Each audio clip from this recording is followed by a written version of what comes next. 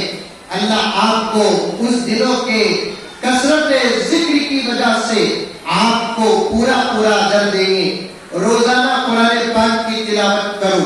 فجر کے بعد یاسین شریف پڑھو. مغرب کے بعد سورہ واقعہ پڑھو اور جمعے کے دن سورہ کہف پڑھو.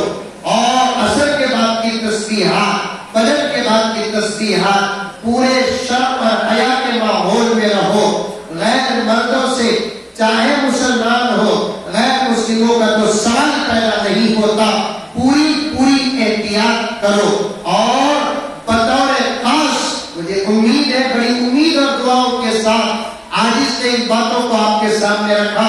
جن جوان بچیوں کے ہاتھ میں موبائل ہے وہ آج ہی اپنے ہاتھوں کا موبائل اپنے ماں باپ کے حوالے کر دے اور کہہ دے کہ امی جان آج کے بعد ہم کو موبائل کی ضرورت نہیں، اس خطرے کی ضرورت نہیں جس سے ہماری عزتوں کو خطرہ پہنچنے والا ہے. موبائل سے تو بے حد بچنا پڑے گا.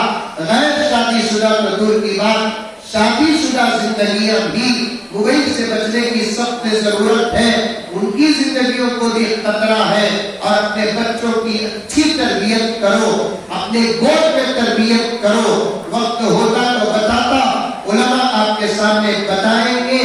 جب تک ماں کی تربیت بچوں کو حاصل نہ ہو، وہ بچے ساری دنیا کے لیے نمونہ بن کر بہت کم نکلتے ہیں. اور جتنے دنیا میں اسلام میں نمونے بن کر مجاہدین کی شکل میں، مفسرین کی شکل میں، محدثین کی شکل میں، غوث و قطب و ابدال کی شکل میں امت میں جتنے بھی پیدا ہوئے، ان کی زندگی اور ان کی تعلیم اور ان کی تربیت اور ان کے ولایت کے پیچھے ان کے گھر کی عورتوں کا، بالخصوص ماں کا ہاتھ رہا.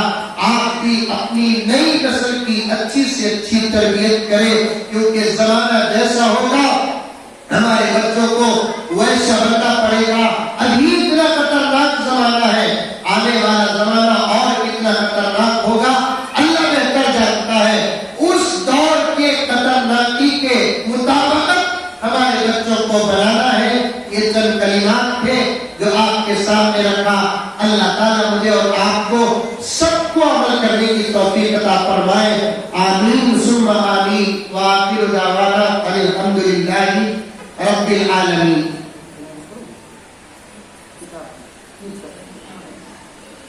میرے ساتھ ہمیشہ ایک ساتھی رہتے ہیں، حضرت پیر ذوالفقار احمد صاحب.